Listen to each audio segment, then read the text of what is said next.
ওরা আপনাকে item girl বানাতে চায়। ও আমার বোনেরা, এখনো আপনি জাগবেন না? 2 সপ্তাহের সংসার শেষে জেলে গেছে। কত যুবকের যে স্ত্রী চলে গিয়েছে, দাম্পত্য জীবনের মাত্র 14 দিনের স্মৃতি, এই স্মৃতিকে আঁকড়ে ধরে এক বোন 16টা বছর 17টা বছর কাটিয়ে দিয়েছে। আমি নিউজটা দেখে ভাবলাম, আমার এই বোনের প্রতিটি দিন কিভাবে কেটেছে, প্রতিটি রাত কিভাবে কেটেছে, প্রতিটি ক্ষণ কিভাবে কেটেছে। আমি যে টপিকটা নিয়ে আজকের ঐতিহাসিক চট্টগ্রামের প্যারেড ময়দানের তাফসিরুল কোরআন প্রোগ্রামে আলোচনা করব, সেটা হচ্ছে সূরাতু আন-নাহলের 90 নম্বর আয়াত নিয়ে কিছু কথা আমরা উপস্থাপন করবার চেষ্টা করব ইনশাআল্লাহ। এই আয়াতটা অনেক কম্প্রিহেন্সিভ একটা আয়াত। সাইয়েদনা আব্দুল্লাহ ইবনে মাসউদ রাদিয়াল্লাহু তাআলা আনহু উনি বলেছেন, ইন্নাহা মিন আজমাই আয়াতিল কুরআন, এটা কোরআনের সবচেয়ে জামে মানে আয়াত। যদিও ছোট্ট আয়াত, অল্প কিছু কথামালা, কিন্তু তিনি বলতেন এটা কোরআনের সবচাইতে জামে মানে সবচেয়ে কম্প্রিহেন্সিভ একটা আয়াত, যেখানে শব্দ কম কিন্তু এটার দোতনা, এটার আবেদন, এটার মিনিং অনেক বেশি। এই আয়াতে আল্লাহ তাআলা বেসিক্যালি আমাদেরকে 3টা বিষয়ে আদেশ করেছেন আর 3টা বিষয়ে বারণ করেছেন, মানে নিষেধ করেছেন। 3 do's and 3 don'ts, do's and don'ts, 3টা আদেশ 3টা নিষেধ। এই ছোট্ট একটা আয়াতে গোটা ইসলামী শরিয়ার the gist, the cream of the creams, গোটা ইসলামী শরিয়ার মূল নির্যাসকে আল্লাহ ঢুকিয়ে দিয়েছেন। 3টা আদেশ আর 3টা নিষেধ। আসুন আমরা সরাসরি কোরআন থেকে শুনি, সবাই পড়ুন। আউযু বিল্লাহি মিনাশ শাইতানির রাজীম। বিসমিল্লাহির রহমানির রহিম।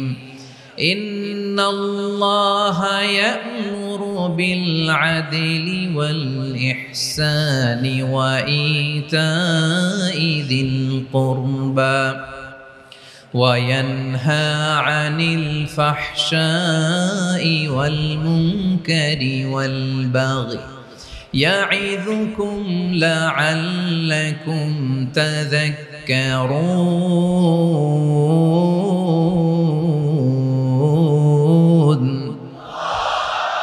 আল্লাহ তাআলা ইরশাদ করছেন, ইন্নাল্লাহা ইয়া'মুরু বিল আদলি ওয়াল ইহসান, নিশ্চয় আল্লাহ তাআলা তোমাদেরকে ন্যায় বিচারের আদেশ দেন, সদাচরণের আদেশ দেন, নিকটাত্মীয়দেরকে দানের আদেশ দেন। আদেশ কয়টা?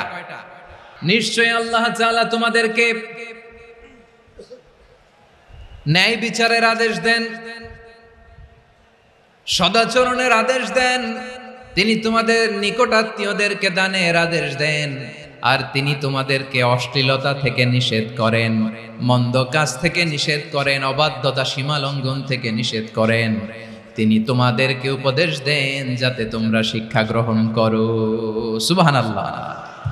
উপদেশ দিচ্ছে স্বয়ংকে। 3টা জিনিসের আদেশ। ইয়া'মুরু বিল আদল, সুবিচার, ন্যায় বিচারের আদেশ তিনি দেন। ইহসানের আদেশ দেন, যাতে আমরা ইহসান করি, একে অপরের প্রতি সুবিচার করি, মহানুভবতা দেখাই, অনুগ্রহ দেখাই, আর নিকট আত্মীয়দেরকে যেন আমরা দান করি। এই 3টা আদেশ তিনি দিয়েছেন। আর কোন 3টা জিনিস থেকে তিনি বারণ করেছেন? অশ্লীলতা, ফাহশা, মুনকার, মানে সব মন্দ আর অসৎ কাজ, এগুলো থেকে তিনি আমাদেরকে বারণ করেন। ওয়াল বাগই, অবাধ্যতা, সীমা লঙ্ঘন, এই 3টা কাজ থেকে তিনি আমাদেরকে বারণ করেন। তিনি আমাদেরকে উপদেশ দেন, স্বয়ং আল্লাহ তাআলা আমাদেরকে উপদেশ দেন যাতে করে আমরা শিক্ষা গ্রহণ করি। সুবহানাল্লাহ পড়েন। আল্লাহ তাআলা প্রথমে আমাদেরকে আদেশ দিয়েছেন আদালের। ইন্নাল্লাহা ইয়া'মুরু বিল আদল, আওয়াজ করে বলুন আল আদাল। আমরা উর্দু জানি, হিন্দি জানি, অনেকে ইংরেজিও জানি, কিন্তু আরবি শব্দগুলো আমাদের মুখ দিয়ে বেরোতে চায় না। আওয়াজ করে বলুন আল আদাল। মাশাআল্লাহ। ইন্নাল্লাহা ইয়া'মুরু বিল আদল, আল্লাহ তাআলা আমাদেরকে আদলের আদেশ দেন। আদল অনেকে না বুঝলেও আদালত শব্দটা বুঝবেন। আদালত, আদালত, আদালত বুঝেন না? যেখানে বিচার কার্যের ফয়সালা করা হয়, কোর্ট কাচারি আদালত, এটা তো ভেরি কমন। এটা শুনছেন না সবাই? আদালত, যেখানে ন্যায় বিচার হবে, সুশাসন হবে। কিন্তু ভাগ্যের কি নির্মম পরিহাস, ওখান থেকে মিথ্যা সাক্ষী দিয়ে মনমতো রায় দিয়ে দেয়া হয়। এগুলোর পরিবর্তন হওয়ার দরকার আছে না নাই? প্রিয় ভাইয়েরা, আদালত, আল আদল, ইংরেজিতে বলে জাস্টিস, ন্যায় বিচার, সুবিচার, সুশাসন, জাস্টিস, আল আদাল, সব জায়গায় এই জাস্টিস থাকা দরকার। Justice should be prevailed in the society. The mission of all prophet was to uphold the justice. সব নবীর মিশন ছিল এই জাস্টিসকে, আদালকে, সুশাসন আর সুবিচারকে নিশ্চিত করা। পড়েন সুবহানাল্লাহ।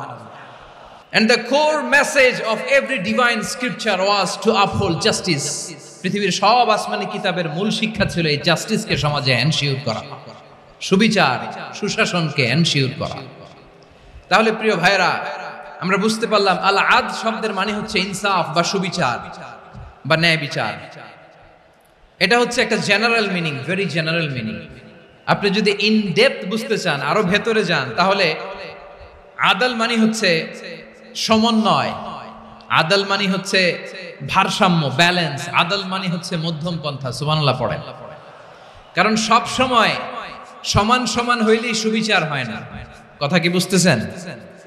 ইসলামের দ্য কনসেপ্ট অফ আদাল, এটা এমন আদাল, এটা সব সময় সমান সমান নয়। যখন সমান সমান দেয়া দরকার, ইসলাম সমান সমান দেয়। যখন ব্যালেন্স করা দরকার, চেক এন্ড ব্যালেন্স, সমন্বয়, ভারসাম্য করা দরকার, তখন ইসলাম ভারসাম্য করে দেয়। এটার নাম আদাল। সুবহানাল্লাহ। সহজ করে আপনাদেরকে বুঝাই। যেমন ধরুন, একটা পরিবারের 3 জন সদস্য, স্বামী, স্ত্রী আর সন্তান। তাদের সকালবেলার ব্রেকফাস্টে, স্বামীর সকালের নাস্তায় স্বামীর 3টা রুটি লাগে, স্ত্রীর 2টা লাগে, আর সন্তানের 1টা রুটি লাগে। এখন আমি যদি সমান সমান করে আদল করতে চাই, সবাইকে যদি 3টা করে রুটি দেই, তাহলে স্বামী বেচারার জন্য ঠিক আছে? কি বলেন? কথা কি বুঝতেছেন না কষ্ট হয়ে যাচ্ছে? যদি সমান সমানের নিয়মে আগাই, তাহলে 3টা করে যদি রুটি দেই, স্বামীর জন্য ওকে, কিন্তু স্ত্রীর জন্য 1টা বেশি হয়ে যায়। আর সন্তানের জন্য কয়টা বেশি হয়? আচ্ছা, এই তো বুঝতেছেন, মাশাআল্লাহ। আচ্ছা, 2টা করে যদি সবাই রে দেয় সমান সমান নীতিতে, তাহলে স্ত্রীর জন্য, স্ত্রী বেচারির জন্য ঠিক আছে, কিন্তু স্বামীর কয়টা কম পড়ে? আর সন্তানের বেশি হয়ে যায় কয়টা? আচ্ছা, সমান সমান নীতিতে সবাইকে যদি সকালের নাস্তার জন্য 1টা করে রুটি দেই, সন্তানের জন্য ঠিক আছে, কিন্তু স্ত্রী বেচারির কম পড়ে কয়টা? স্বামীর কম পড়ে কয়টা? 2টা। কথা কি বুঝতেছেন? আর আমি যদি স্বামীকে দেই 3টা, স্ত্রীকে দেই 2টা, আর সন্তানকে দেই 1টা, তাহলে কারো অপচয় হবে না। যার যতটুকু দরকার ঠিক ততটুকুই কাজে লাগবে। চিল্লায় বলেন ঠিক কিনা? এটাই হচ্ছে ইসলামের আদাল, যেখানে যার যতটুকু দরকার তাকে সেখানে ঠিক ততটুকু দিয়ে দেওয়ার নামই হচ্ছে আদাল। চিল্লায় পড়েন আল্লাহু আকবার। রব্বুল আলামিন বলেন, ইউসিকুমুল্লাহু ফি আওলাদিকুম লিযযাকারি মিসলু হাযযিল উনসায়াইন। আল্লাহ তোমাদেরকে ওসিয়ত করেন, তোমাদেরকে আদেশ দেন, উত্তরাধিকার সম্পদ যখন বন্টন হবে, ছেলেরা যতটুকু পাবে, মেয়ে পাবে তার অর্ধেক। সুবহানাল্লাহ বলেন। দেখেন, ছেলে যদ্দূর, মেয়ে অর্ধেক, ছেলে ডবল পাবে। আপাত দৃষ্টিতে মনে হয় এখানে অবিচার হয়েছে, কিন্তু আসলে কি অবিচার হয়েছে? আপনি বিয়ের ক্ষেত্রে যান, ওইখানে আবার ছেলে মোহরানা দেয়, মেয়ে সেখানে মোহরানা পায়। তাহলে চেক এন্ড ব্যালেন্স, ভারসাম্য, ব্যালেন্স, মধ্যম পন্থা এখানে আছে না নাই? এটাই হচ্ছে ইসলামের আদল। আল্লাহ তাআলা এই আদলের আদেশ দিয়েছেন, সুবিচার, ন্যায় বিচার, সুশাসন এবং ভারসাম্যের আদেশ দিয়েছেন। প্রিয় ভাইরা, একটি শান্তিময় সমাজ, একটা সমৃদ্ধ সমাজ, একটা মানবিক সমাজ যদি আমরা পেতে চাই, এই আয়াতের মধ্যে যতগুলো পয়েন্ট আছে সবগুলোর বাস্তবায়ন লাগবে। এই আয়াতে আল্লাহ তাআলা একটা মানবিক সমাজের রূপরেখা টেনেছেন। তার প্রথম কথা হচ্ছে, ইন্নাল্লাহা ইয়ামুরু বিল আদল। আল্লাহ তাআলা তোমাদেরকে আদলের নির্দেশনা দেয়, সুবিচার, সুশাসনের নির্দেশনা দেয়। যে সমাজে আদল থাকে না, সেই সমাজে জুলুম মানুষের ঘাড়ে চেপে বসে। আদলের বিপরীত হচ্ছে জুলুম। আদলের বিপরীত কি? জুলুম বা জাওর, অত্যাচার, অবিচার, বৈষম্য। এই যে বৈষম্য বিরোধী ছাত্র আন্দোলন কমন পড়ছে? এই যে একজন সমন্বয়ক তো দেখা করলো আমার সাথে। জুলুম মানে হচ্ছে বৈষম্য। বৈষম্যের স্থান ইসলামে নাই, অবিচারের স্থান ইসলামে নাই, জুলুমের স্থান ইসলামে নাই। আল্লাহ তাআলা বলেন যে আমি জুলুমকে নিজের জন্য হারাম করেছি এবং তোমাদের জন্য হারাম করেছি। বিশ্বনবী ফরমান, আল্লাহ তাআলা বলেন হাদিসে কুদসিতে, ইয়া ইবাদি ইন্নী হারামতুয যুলমা আলা নাফসি ওয়াজআলতুহু বাইনাকুম মুহাররামান ফালা তাযালামু। আমার গোলামেরা শোনো, নিশ্চয় আমি আল্লাহ তাআলা জুলুমকে আমি আমার উপরে হারাম করেছি, অনুরূপভাবে জুলুম করাকে তোমাদের উপরেও হারাম করেছি। ফলে ফালা তাযালামু, তোমরা একে অপরের সাথে জুলুম করো না। নির্দেশনাটা কার? খবরদার, জুলুমের সাথে আমাদের কোনো সম্পর্ক নাই। আল্লাহ তাআলা আদলের আদেশ দিয়েছেন, আদালতের আদেশ দিয়েছেন, সুশাসনের ন্যায় বিচারের আদেশ দিয়েছেন। ইন্নাল্লাহা ইয়ামুরু বিল আদল, আমাদেরকে আদল প্রতিষ্ঠা করতে হবে। জুলুমের সাথে ইসলামের কোনো সম্পর্ক নাই। আল্লাহ তাআলা জালিমদের জন্য কঠিন শাস্তি প্রস্তুত করে রেখেছেন। এক্সট্রা জুডিশিয়াল কিলিং এর কোনো হিসাব নাই। বিচার বহির্ভূত হত্যা, এনফোর্স ডিসঅ্যাপিয়ারেন্স, গুম, যেটা সবচাইতে বড় মানবতা বিরোধী অপরাধ। কত মানুষ যে গুম হয়েছে তার কোনো ইয়ত্তা নাই। যেই ফ্যামিলির সদস্য গুম হয়েছে তারা কি ওই লোকটার জন্য মাগফিরাতের দোয়া করবে নাকি সুস্বাস্থ্যের দোয়া করবে তারা নিজেরাও জানতো না, কারণ জানে না ও বেঁচে আছে না মরে গেছে। আহা, বিডিআর নওজোয়ানদের যারা ছাড়া পেল দেখলাম, বিনা অপরাধে, কোনো অন্যায় ছাড়া, অপরাধ ছাড়া তাদের জীবন থেকে, তাদের তারুণ্যের, তাদের যৌবনের 15 বছর, 16 বছর, 17 বছর নাই। 6 মাস বয়সের ছোট বাচ্চাকে রেখে জেলে গেছে। 6 মাসের মেয়ে বেরোয় দেখে মেয়ের বয়স 17 বছর। মেয়ে বাবারে চিনে না, বাবা মেয়েরে চিনে না। মেয়েকে এখন বিয়ে দিয়ে আরেক ছেলের হাতে তুলে দিবে। মেয়ের শৈশব বাবা দেখে নাই, মেয়ের কৈশোর বাবা দেখে নাই, মেয়ের তারুণ্য দেখে নাই। আরেক যুবককে দেখলাম 14 দিনের সংসার, 2 সপ্তাহের সংসার শেষে জেলে গেছে। কত যুবকের যে স্ত্রী চলে গিয়েছে ফ্যামিলি ছেড়ে, কারণ জানে না তো কবে আসবে, কি হবে, কেউ জানতো না। দাম্পত্য জীবনের মাত্র 14 দিনের স্মৃতি, এই স্মৃতিকে আঁকড়ে ধরে এক বোন 16টা বছর, 17টা বছর কাটিয়ে দিয়েছে। আমি নিউজটা দেখে ভাবলাম, আমার এই বোনের প্রতিটি দিন কিভাবে কেটেছে, প্রতিটি রাত কিভাবে কেটেছে, প্রতিটি ক্ষণ কিভাবে কেটেছে। বিশ্বনবী বলেছেন, ইত্তাকি দাওয়াতাল মাজলুম ফাইন্না লাইসা বাইনাহু ওয়া বাইনাল্লাহি হিজাব। মাজলুমের কান্নাকে ভয় করো, কারণ মাজলুমের কান্না আর আল্লাহর মাঝে কোনো পর্দা থাকে না। আমরা আর এরকম কোন জুলুম বাংলাদেশে দেখতে চাই না। জোরে বলেন ঠিক কিনা? আমার প্রিয় বীর চট্টলার তৌহিদি মুসলমান, আমরা আর নতুন করে কেউ জালিম হোক এটা চাই না। নতুন করে আবার কেউ ফ্যাসিস্ট হোক আমরা চাই না। এক দল আরেক দলকে নিশ্চিহ্ন করার রাজনীতি করুক আমরা চাই না। আমরা সুশাসনের বাংলাদেশ চাই, মানবিক বাংলাদেশ চাই, আমরা একটা সমৃদ্ধ বাংলাদেশ চাই।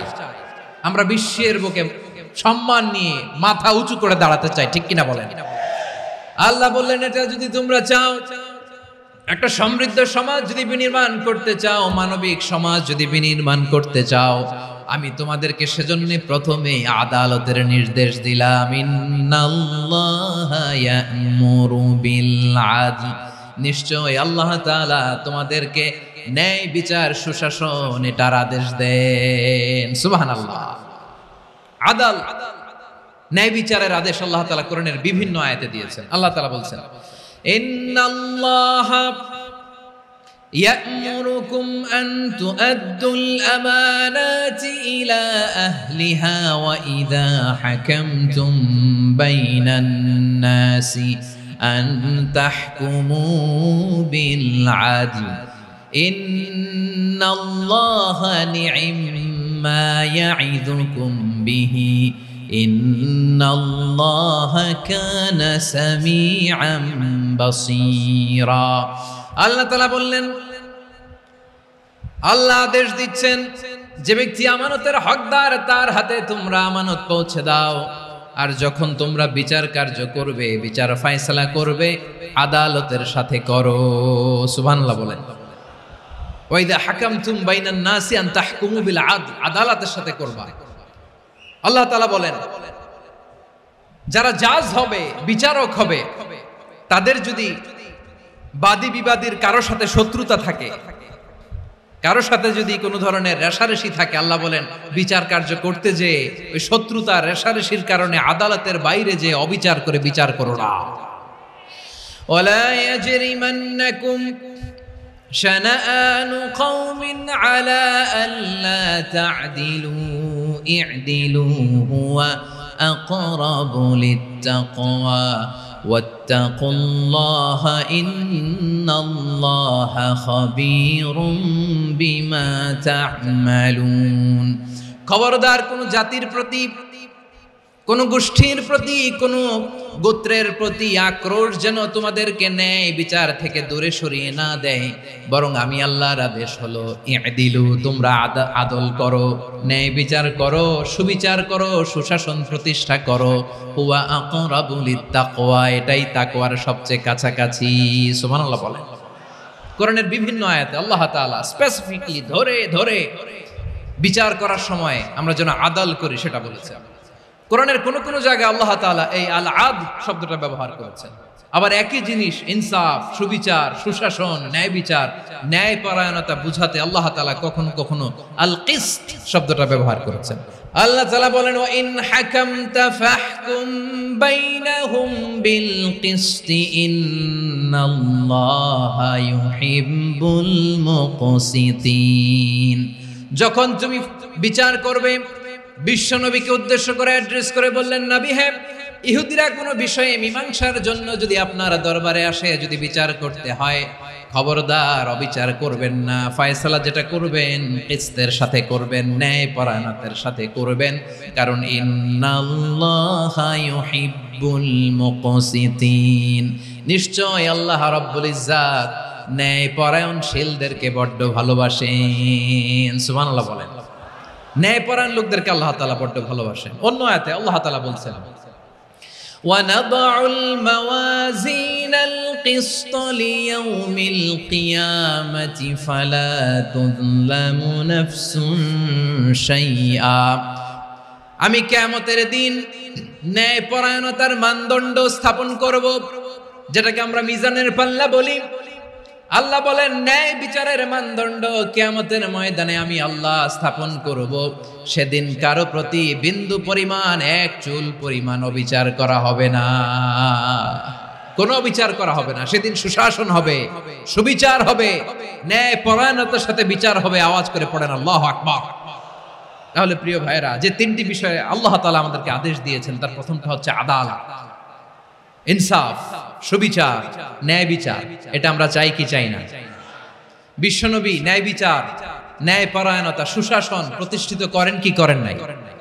আপনারা বিশ্বনবীর সিরাত যারা পড়েছেন, আপনি দেখবেন বিশ্বনবীর সিরাতের পরতে পরতে, বাকে বাকে, সিরাতের বাকে বাকে এই আদালতের নমুনা মেলে। সুবহানাল্লাহ বলেন।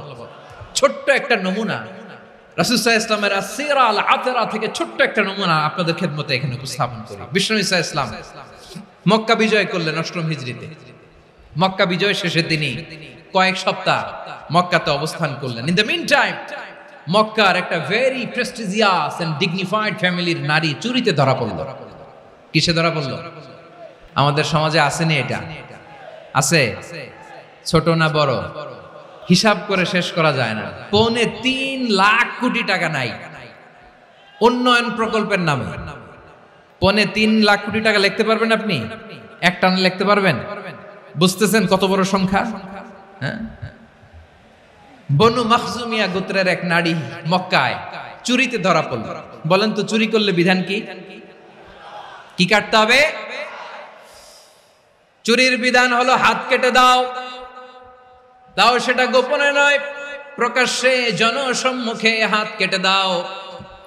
বনু মাখজুমিয়া গোত্রের নারী যখন চুরিতে ধরা পড়লো, সাহাবারা চিন্তায় পড়ে গেলেন। সবেমাত্র মক্কার লোকেরা কালিমা পড়ে মুসলমান হয়েছে, ইসলামের আইন কানুন তেমন জানে না, ইসলামী শরিয়ার সাথে বেশি পরিচিত নয়। এখন যদি বিশ্বনবী চুরির যেই বিধান এটা যদি কায়েম করে হাত যদি কেটে দেয়, না জানি মক্কার লোকেরা আবার বিগড়ে যায়, না জানি মক্কার লোকেরা আবার মুরতাদ হয়ে যায়, না জানি মক্কার লোকেরা ইসলাম থেকে দূরে সরে যায়। চলো চলো সাহাবীরা মিলে পরামর্শ করলেন, চলো বিশ্বনবীর কাছে যে বলি, ও নবী, শুধু কেবলমাত্র একমাত্র এই নারীর জন্য চুরির হাত কাটার বিধানটা আপনি একটু থামিয়ে দেন।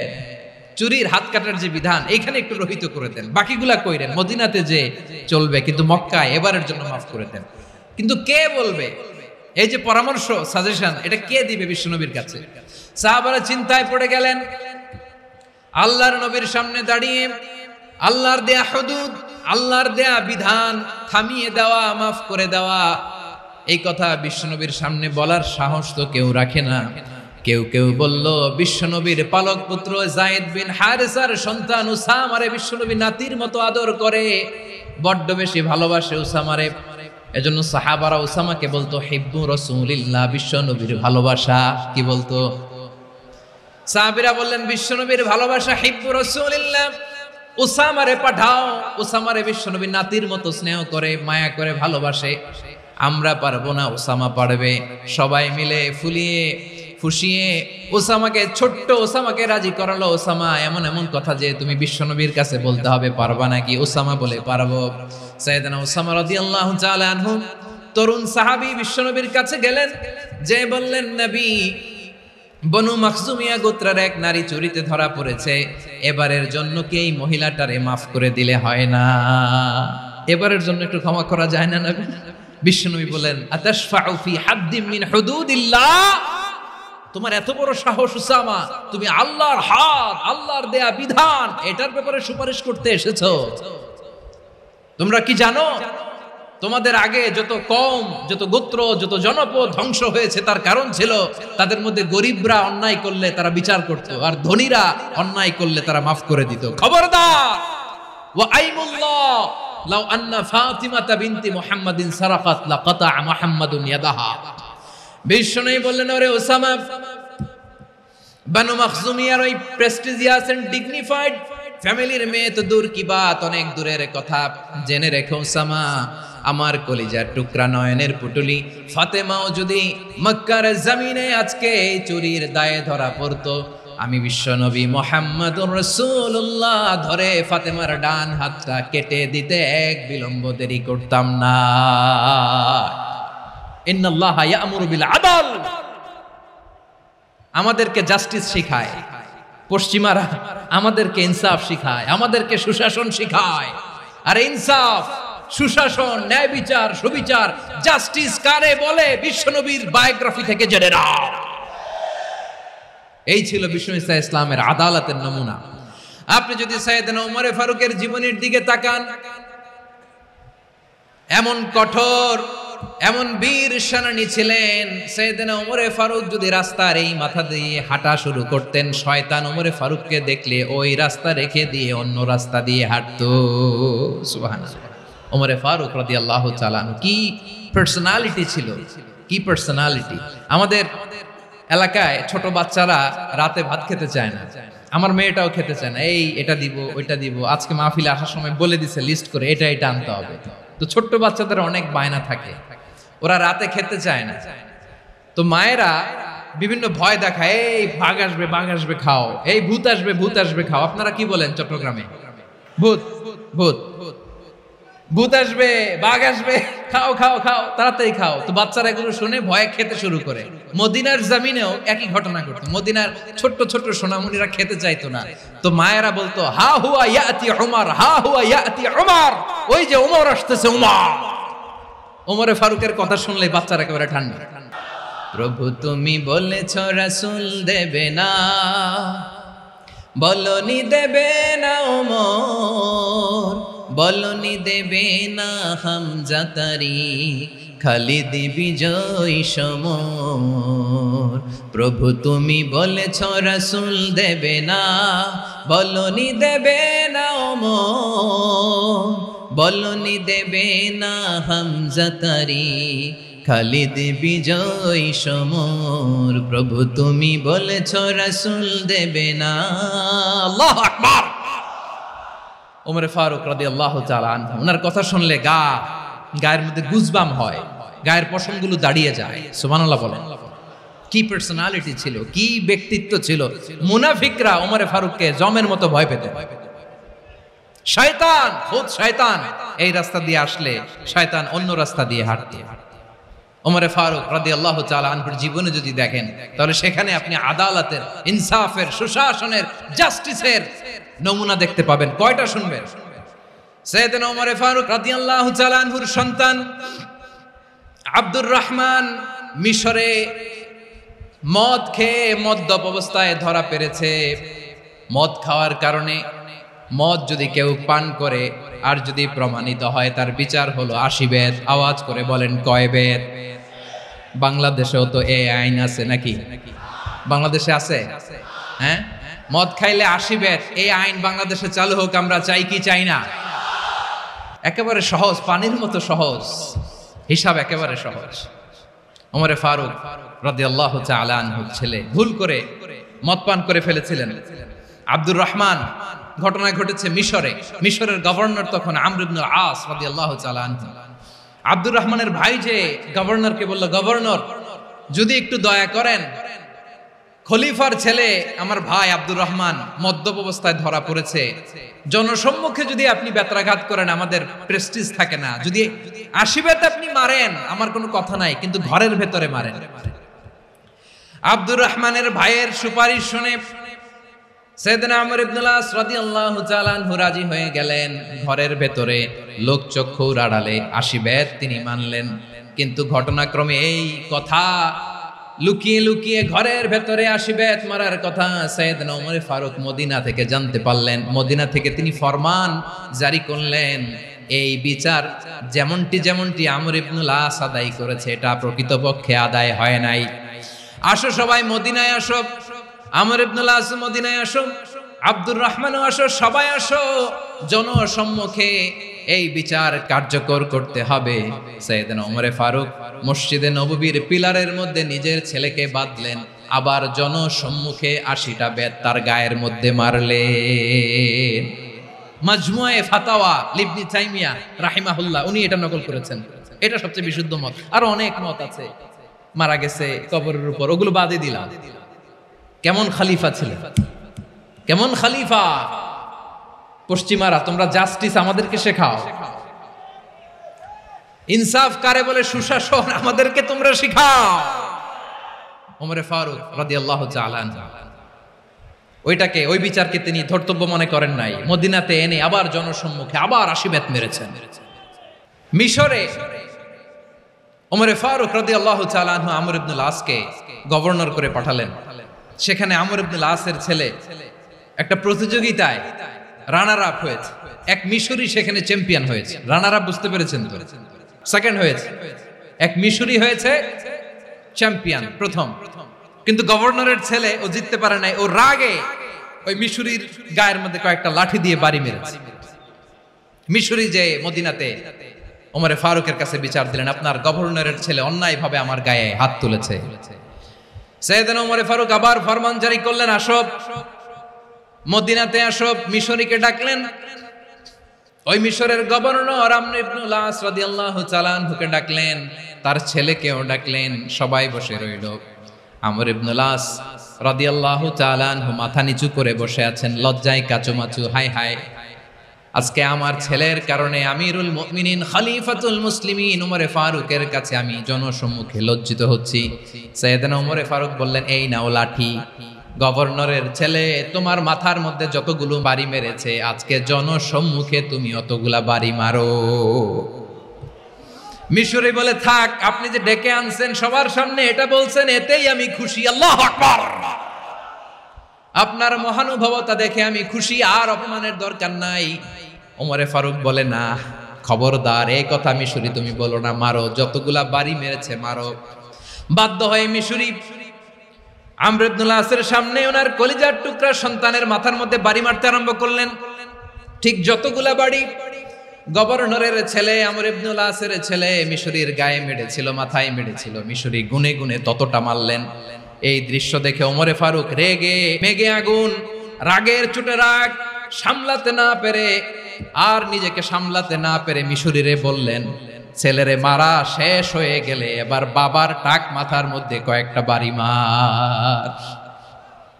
রাগের চোটে, আউট অফ অ্যাঙ্গার, রাগের চোটে, যে আমার পাঠানো গভর্নর আমর ইবনুল আস তার ছেলেকে কেন আদব তারবিয়া কেন শিক্ষা দিতে পারে না।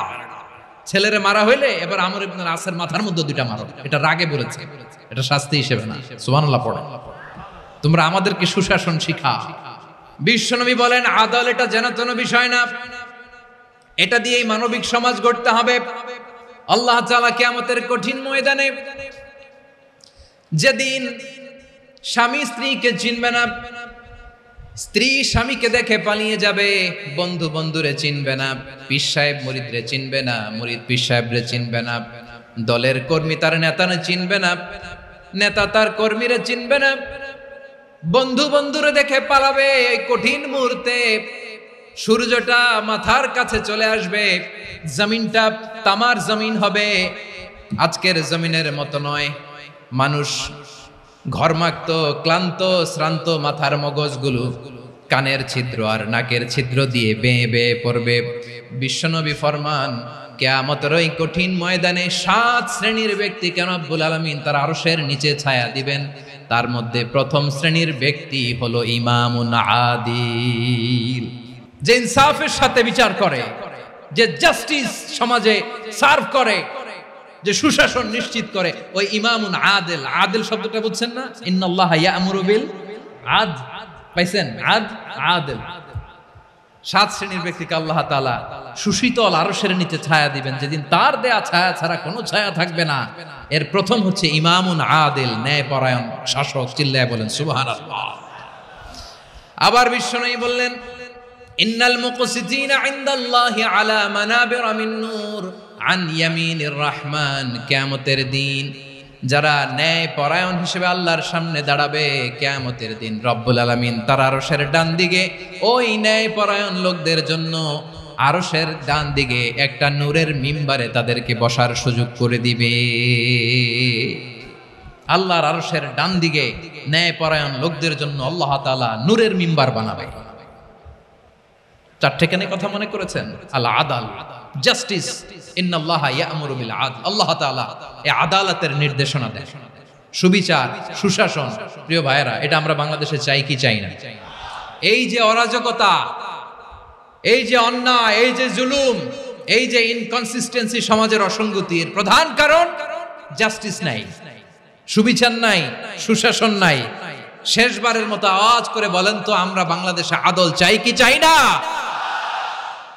তাহলে প্রথম নির্দেশনা শেষ। আল্লাহ তাআলা তোমাদেরকে আদলের আদেশ দেন। এরপরে আল্লাহ বললেন আমি তোমাদেরকে ইহসানের আদেশ দেই। ইন্নাল্লাহা ইয়া'মুরু বিল আদলি ওয়াল ইহসান। আমি তোমাদেরকে যেমনি আদলের নির্দেশনা দেই, তেমনি ভাবে তোমাদেরকে ইহসানের নির্দেশনা দেই। ইহসান, আওয়াজ করে সবাই বলেন তো ইহসান। ইহসান মানে কারো প্রতি সফট হার্টেড হওয়া, মহানুভব হওয়া, অনুগ্রহ পরায়ণ হওয়া, অনুগ্রহশীল হওয়া, একে অপরের প্রতি দয়াদ্র হওয়া। একে অপরের প্রতি দয়াদ্র, অনুগ্রহশীল হওয়া ছাড়া মানবিক সমাজ কশিনকালেও গঠন করা সম্ভব না। প্রিয় ভাইয়েরা, সুন্দর আচরণ দিয়ে, ইহসান দিয়ে যা জয় করা যায়, নরম আচরণ দিয়ে যেটা অর্জন করা যায়, কঠোরতা দিয়ে সেটা পারা যায় না। বিষ্ণু ঈসা ইসলাম ইহসান দিয়ে, কোমল আচরণ দিয়ে, তার অনুগ্রহ দিয়ে তিনি অনেক কাফিরের হৃদয়কে জয় করে ফেলেছেন। সাইয়েদনা সুমামা ইবনে উসাল রাদিয়াল্লাহু তাআলা আনহুর কথা মনে পড়ে যায়। তিনি ছিলেন ইয়ামামার বাদশা। মদিনাতে বিশ্বনবীকে হত্যা করার নিয়তে এসেছিলেন। গোপনে গোপনে বিশ্বনবীকে হত্যা করে আবার ইয়ামামাতে তিনি ফিরে যাবেন। কিন্তু কি অবাক করা কাণ্ড, হত্যা করতে পারে নাই, সাহাবাদের হাতে তিনি ধরা পড়ে গেলেন। সাইয়েদনা সুমামা ইবনে উসাল রাদিয়াল্লাহু তাআলা আনহু হত্যার নিয়তে আসলেন, কিন্তু হত্যা করতে পারলেন না। সাহাবারা ওনাকে ধরে ফেললেন, ধরে মসজিদে নববীর পিলারের মধ্যে বেঁধে রাখলেন। সুমামা ইবনে উসাল, সিরাত থেকে শুনে, সিরাত থেকে শোনাচ্ছি, রাদিয়াল্লাহু তাআলা আনহু ইয়ামামার অধিপতি ছিলেন। বিশ্বনবীকে হত্যার জন্য আসছেন, ধরা পড়ে গেছেন, এখন মসজিদে নববীতে বেঁধে রাখছেন। তার মানে বন্দী। তো এখন স্ট্যাটাস কি? বন্দী, ক্যাপটিভ। তো বিষ্ণু ঈসা ইসলাম সাহাবাদেরকে বললেন তার খোঁজ খবর নিও, সুমামা ইবনে উসালের খোঁজ খবর নিও। সাহাবারা বলেন ইয়া রাসূলুল্লাহ, আপনাকে হত্যা করতে এসেছে, তার তো কঠিন ক্যাপিটাল পানিশমেন্ট হওয়া দরকার, কঠিন শাস্তি হওয়া দরকার। বিষ্ণু বললেন না, আমি যেটা জানি তোমরা সেটা জানো না। তোমরা সুমামার সাথে ভালো আচরণ করো। বিশ্বনবী সুমামার কাছে গেলেন। প্রথম দিন যে তিনি কালেমার দাওয়াত দিলেন, ইমানের দাওয়াত দিলেন, ইসলামের দাওয়াত দিলেন, রিসালাতের দাওয়াত দিলেন, আখিরাতের দাওয়াত দিলেন। পরের দিন যে বিশ্বনবী সালাতের দাওয়াত দিলেন, যাকাতের দাওয়াত দিলেন, ইসলাম কি, কিভাবে, কেমন করে পালন করতে হয় চমৎকার আর্টিকুলেট করতে শুরু করলেন। তন্ময় হয়ে সুমামা ইবনে উসাল রাদিয়াল্লাহু তাআলা আনহু বিশ্বনবীর কথাগুলো শুনতে আরম্ভ করলো। একদিন নয়, 2 দিন নয়, টানা 3 দিন বিশ্বনবী সুমামার কাছে ইসলামকে প্রেজেন্ট করেছেন, উপস্থাপন করেছেন। আওয়াজ করে বলেন, কয় দিন? 3 দিন। 3 দিন মসজিদে নববীতে বাধা। আর সাহাবীদেরকে বললেন, তার খোঁজ খবর নিও। তোমরা যে রুটি বানাও এর মধ্যে সবচেয়ে ভালো আটার রুটিটা তারে দিও, সবচেয়ে রিফাইন্ড খেজুর, যেটা পিওর খেজুর, এটা তারে দিও। আর বিশ্বনবী নিজের উট থেকে দুধ দহন করে ওনার বাড়ির এক কর্মচারীকে বলেছেন, দুধ দহন করে সুমামার জন্য নিয়ে যেও। সুবহানাল্লাহ পড়বেন না? সবাই তো অবাক, ইয়ামামা থেকে আসছে নবীকে হত্যা করতে, বিশ্বনবী দেখে তারে জামাই আদর করে। একদিন নয়, 2 দিন নয়, টানা 3 দিন বিশ্বনবী এভাবে সুমামার কাছে যে ইসলামকে প্রেজেন্ট করতে আরম্ভ করলেন, ইসলামকে উপস্থাপন করতে শুরু করলেন। আর তাকে চমৎকার এন্টারটেইনমেন্ট, আপ্যায়ন দিতে আরম্ভ করলেন। টানা 3 দিন যখন ইসলামের দ্য বিউটিজ অফ ইসলাম, ইসলামের সুমহান বাণী, সৌন্দর্য তার কাছে উপস্থাপন শেষ, তাকে আপ্যায়ন শেষ, বিশ্বনবী বললেন সাহাবাদেরকে, যাও এবার সুমামার হাতের পায়ের রশি দুটো খুলে দাও। সাহাবারা তর্ক জুড়ে দিলেন, লা ইয়া রাসূলুল্লাহ, এমনটা করবেন না, তো ভয়ঙ্কর ভয়ঙ্কর খুনি, কি জানি কি হয়ে যায়। বিশ্বনবী বললেন, না, তার হাতে পায়ের রশিগুলো খুলে দাও। সাহাবারা বিশ্বনবীর কথা মতো তার হাতে পায়ের রশিগুলো খুলে দিল। সুমামা মুহূর্তের মধ্যে মসজিদে নববী থেকে বের হয়, ইয়ামামায় ফিরে না যে মসজিদে নববীর পাশে একটা খেজুর বাগান ছিল, সেখানে চলে গেলেন। সেখানে একটা ছোট্ট কুয়া ছিল, কুয়ার পানি দিয়ে তিনি গোসল করলেন। সুবহানাল্লাহ পড়েন।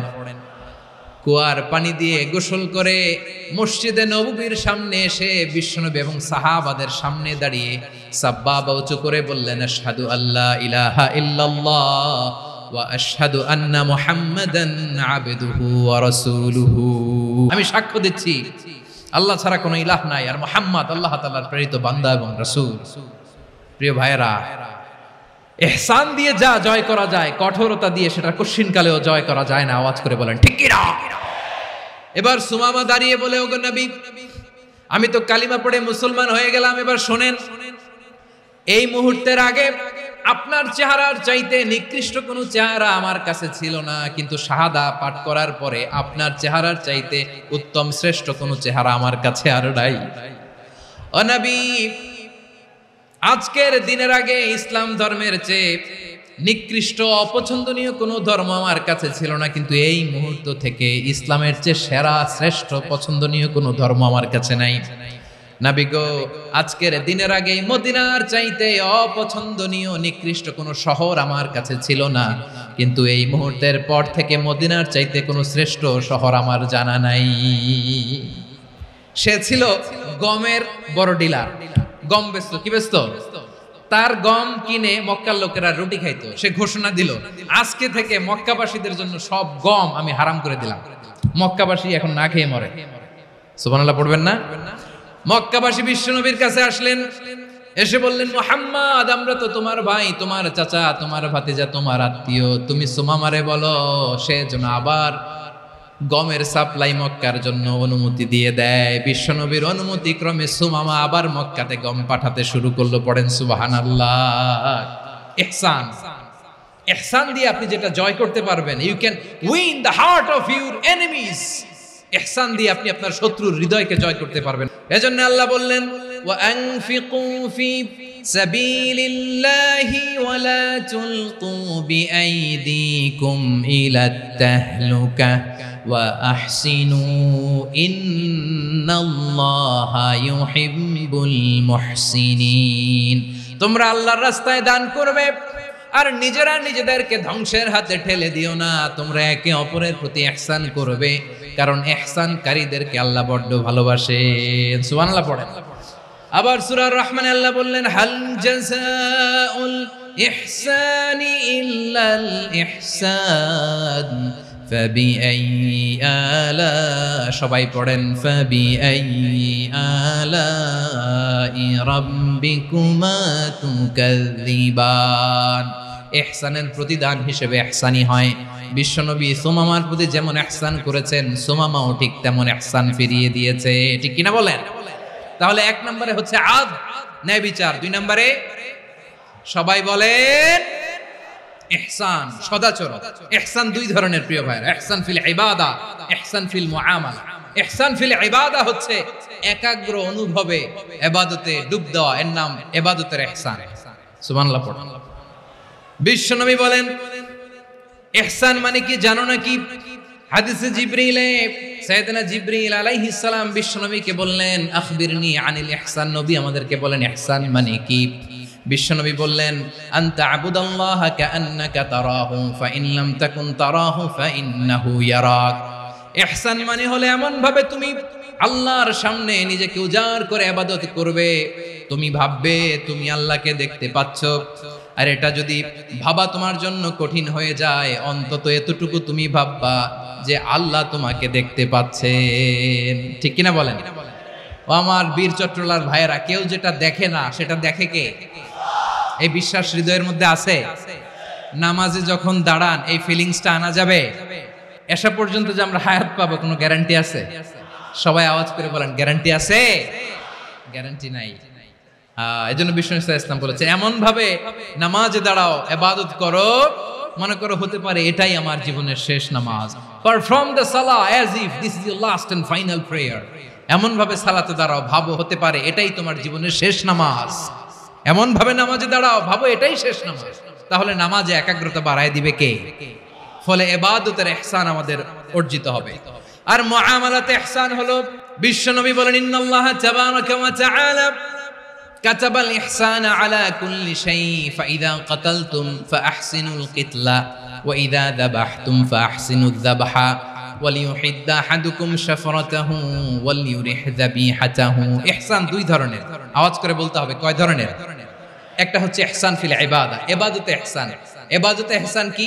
একাগ্র অনুভব দিয়ে ইবাদত করা, মন প্রাণ দিয়ে ইবাদত করা। আর মুআমালাতে ইহসান কি? সব কাজে, দৈনন্দিন কাজে, কর্মে, সামাজিক অ্যাক্টিভিটিতে কোমলতা প্রদর্শন করা, অনুগ্রহের সাথে সবকিছু করা। আল্লাহ তাআলা ইন্নাল্লাহা তাবারাকা ওয়া তাআলা কাতাবাল ইহসানা আলা কুল্লি শাই, তিনি সবকিছুর ব্যাপারে ইহসানকে আবশ্যক করেছেন। সবকিছু, মুমিনের সব কাজে ইহসানের পরশ থাকবে। ওয়া ইযা কাতালতুম ফাহসিনুল কিতলা, বিষ্ণুই বলেন তুমি যখন কাউকে হত্যা করো ইহসানের সাথে করো। সুবহানাল্লাহ পড়বেন না? যখন হত্যা করো তখনও ইহসানের সাথে। আচ্ছা হত্যা করবো আবার ইহসান আসবে করতে করে, তো মেরেই ফেলবো আমি। আল্লাহ, ও ভাই একজন খুন করেছে, খুনি, রাষ্ট্রীয় আইনে তার শাস্তি হয়েছে ডেথ পেনাল্টি, মৃত্যুদণ্ড। এখন মৃত্যুদণ্ড দেখে আপনি যেমনি মন চায় তেমনি মারবেন লোকটারে? ওর নাক কেটে ফেলতে পারবেন? ওর কান কাটতে পারবেন? ওর চোখ উপড়ে ফেলতে পারবেন আপনি? যেমন মন চায় তার অঙ্গহানি করা যাবে না। ইহসানের সাথে তাকে হত্যা করো। সুবহানাল্লাহ, this is Islam, this is the true essence of Islam. ওয়া ইযা যাবাহতুম ফাহসিনু যাবহা, যখন জবাই করবে তখনও ইহসানের সাথে জবাই করবে। করব জবাই, ওইখানেও নাকি ইহসান। আচ্ছা কুরবানির দিন আমরা পশুগুলোরে কি করি বলেন সবাই আওয়াজ করে? জবাই। জবাই মানে তো এটার মেরেই ফেলতেছি, একটু পরে তো টুকরো টুকরো করে গোশতগুলো খাবো, এটা তো খাবো, এটা তো মেরেই ফেলবে। বিষ্ণু বলে না, জবাইয়ের মধ্যেও মুমিনের জবের ভেতরেও ইহসানের পরশ থাকা চাই। যখন জবাই করবে প্রাণীটাকে হাত পা টাইট করে বেঁধে নাও, ছুরিটাকে শার্পেন করে নাও, ধারালো করে নাও, যাতে অল্প সময়ে জবাইটা হয়ে যায়, প্রাণীটা যাতে কম কষ্ট পায়। সুবহানাল্লাহ পড়েন। দিস ইজ কল্ড ইহসান। আল্লাহ তাআলা যেমনি আদলের আদেশ করেছেন, ন্যায় বিচার, জাস্টিস এনশিওর করতে বলেছেন, সমাজে ইহসানের ব্যবহার, ইহসানের অনুশীলন তিনি করতে বলেছেন। এজন্য মুমিনের প্রতিটি কাজে, আমার চট্টগ্রামের ভাইয়েরা আমার দিকে তাকান, খেয়াল করে শুনুন, মুমিন জীবনের প্রতিটি কাজে ইহসানের পরশ থাকা চাই।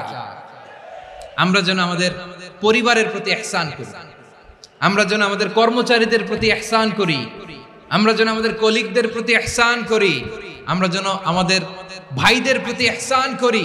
মুমিন জীবনের প্রতি কাজে ইহসানের পরশ থাকার দরকার আছে না নাই? কথা বুঝতে পেরেছেন? তাহলে আল্লাহ তাআলার 3টা আদেশ ছিল, কয়টা গেল? প্রথমে কি ছিল? আদল। 2 নম্বরে, 3 নম্বরে রব্বুল আলামিন বললেন ওয়া ইতাইদিল কুরবা, নিকটাত্মীয়দেরকে দান করো। নিকটাত্মীয়দেরকে দাও, যারা তোমাদের ব্লাড কানেকশনের আত্মীয় তাদেরকে তোমরা দাও। এখানে জেনারেলি বললেন দাও, কি দিব সেটা তিনি এখানে বলেন নাই, সেটা তিনি সূরাতুল ইসরার মধ্যে বলেছেন। আল্লাহ বলেন ওয়া আতিদাল কুরবা হাক্কা, নিকটাত্মীয়দেরকে তাদের অধিকার, তাদের প্রাপ্য তোমরা বুঝিয়ে দাও।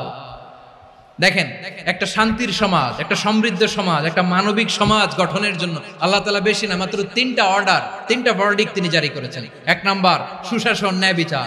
2 নাম্বার ইহসান। 3 নাম্বার নিকটাত্মীয়, যারা কাছের, তোমার ভেরি ক্লোজ রিলেশনশিপে আছে, তাদেরকে দাও। দাও, দিলে বাড়িয়ে দেয় কে? অনেকে দিতে চায় না, কৃপণতা করে। দিলে বাড়ায় দেয় কে? ও মিয়া, মদিনার মধ্যে সবচাইতে গরিব সাহাবী ছিল বেলাল রাদিয়াল্লাহু তাআলা আনহু। ওনার এন্টায়ার অ্যাসেট, সম্পদের পরিমাণ কতদূর জানেন? একটা লুঙ্গি। বেলাল রাদিয়াল্লাহু তাআলা আনহু, ওনার টোটাল ওয়েলথের এস্টিমেশন হচ্ছে মাত্র একটা লুঙ্গি। একটা লুঙ্গি, টোটাল ওয়েলথ এস্টিমেশন, টোটাল সম্পদের পরিমাণ বেলাল রাদিয়াল্লাহু তাআলা আনহুর কি ছিল? ওই বেলাল রাদিয়াল্লাহু তাআলা আনহুকে বিষ্ণু ইসলাম বলেছেন আনফিক ইয়া বেলাল, ও বেলাল তুমিও দাও। ওয়ালা তাখশা মিন যিল আরশি ইখলালা, আরশের অধিপতির তো কোনো ঘাটতি নাই, তুমি দিলে ওই আল্লাহ তোমারে বাড়ায় দিবে।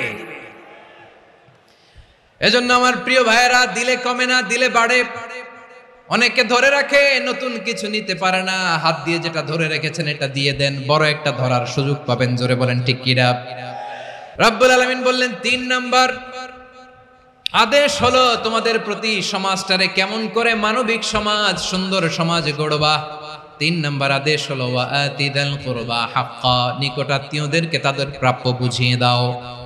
এই নিকটাত্মীয়দেরকে তাদের অধিকার বুঝিয়ে দেওয়া, প্রাপ্য বুঝিয়ে দেওয়াতে আমাদের গাফলতি আছে না নাই? অনেকে দেখবেন অনেক আল্লাহওয়ালা, তাহাজ্জুদ গুজার, সেজদা দিতে দিতে কপালে কালো দাগ ফেলে দিছে, সে তার বোনের হকটা আদায় করে নাই, আছে না নাই? অনেক বড় হাজী সাহেব, বিশাল লম্বা দাড়ি, ছেলেরে সব দিয়ে দিছে, মেয়েরে কিছু দেয় নাই, মেয়ের হক আদায় করে নাই, আছে না নাই? এই হাজী সাহেবেরা, এই আল্লাহওয়ালারা কিয়ামতের ময়দানে আটকে যাবে। আপনি অন্যের অধিকার নষ্ট করেছেন, তাদের রাইটস কে ভায়োলেট করেছেন। এজন্য আল্লাহ তাআলা বলেন, কারো অধিকার যদি কেউ নষ্ট করে, ওই সমাজটা মানবিক সমাজ কঠিনকালেও হতে পারে না। এজন্য 3 নম্বর আল্লাহ বললেন ওয়া ইতাইদিল কুরবা, নিকটাত্মীয়দেরকে দাও।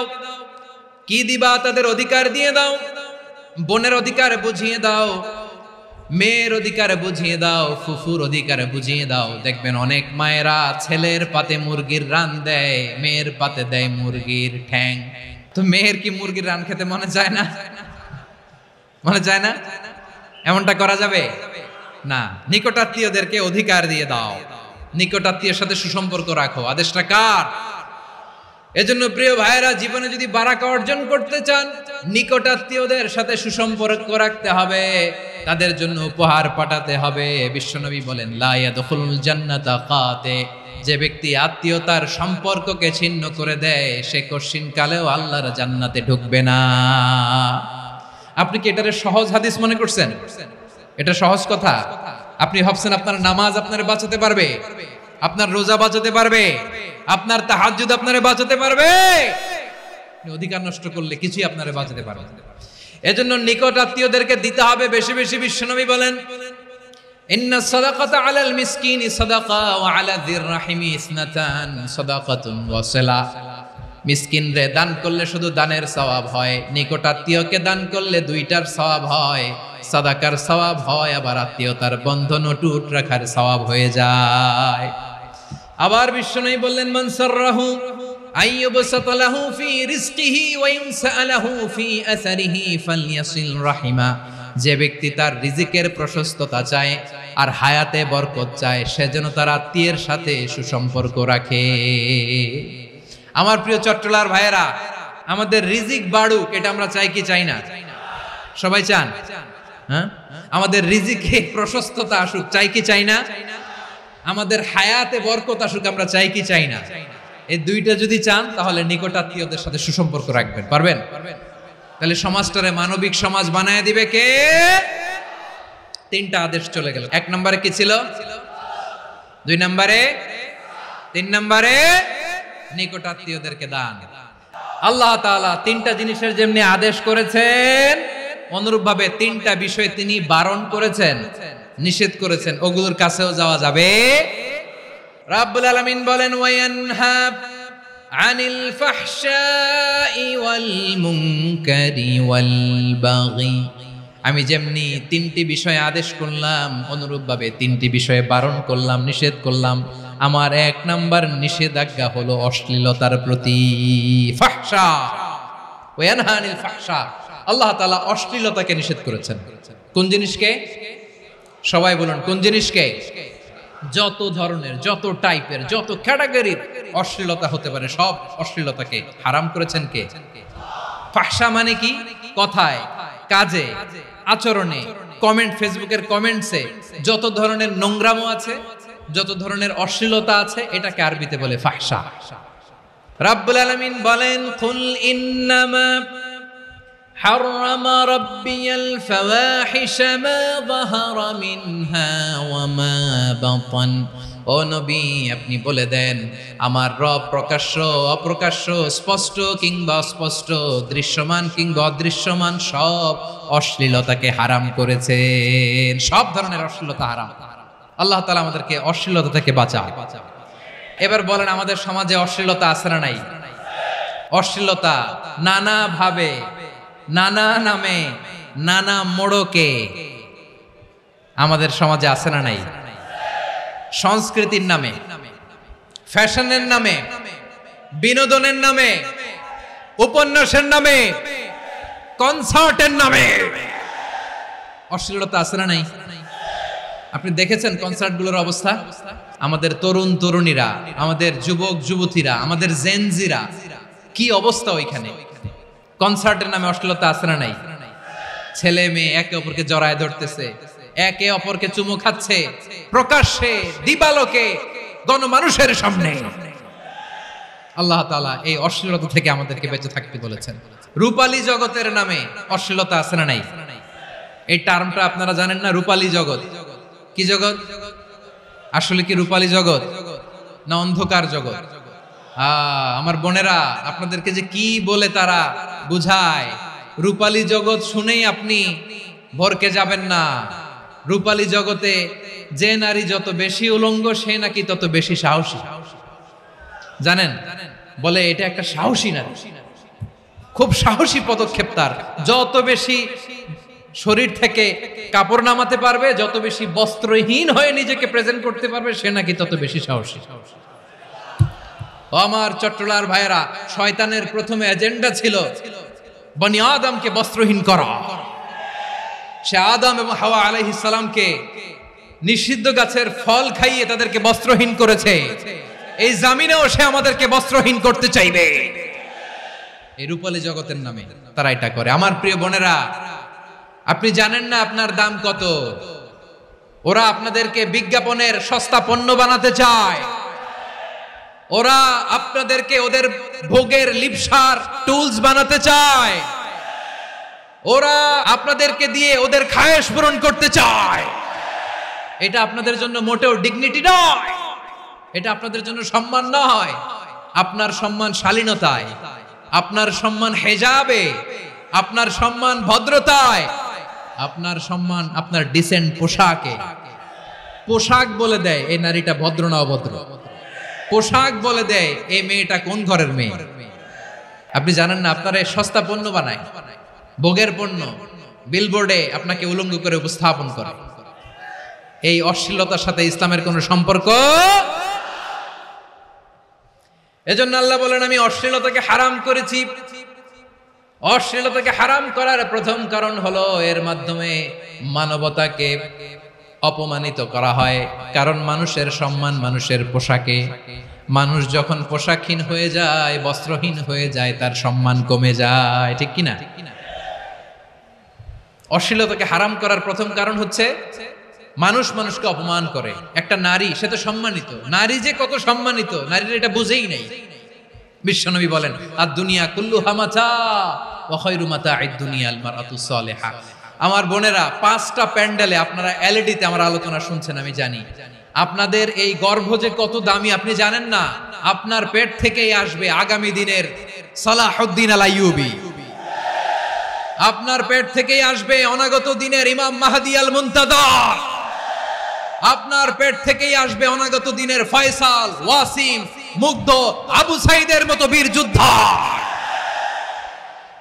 আমার প্রিয় বোনেরা, আমার প্রিয় বোনেরা, বিশ্বনবীর কথার ওজন খেয়াল করেন। আর দুনিয়া কুল্লুহা মাতা ওয়া খায়রু মাতা'আদ দুনিয়া আল মারআতুস সালিহা। দুনিয়ার সবকিছুই অ্যাসেট, এর মধ্যে সবচেয়ে দামি অ্যাসেট নেককার নারী।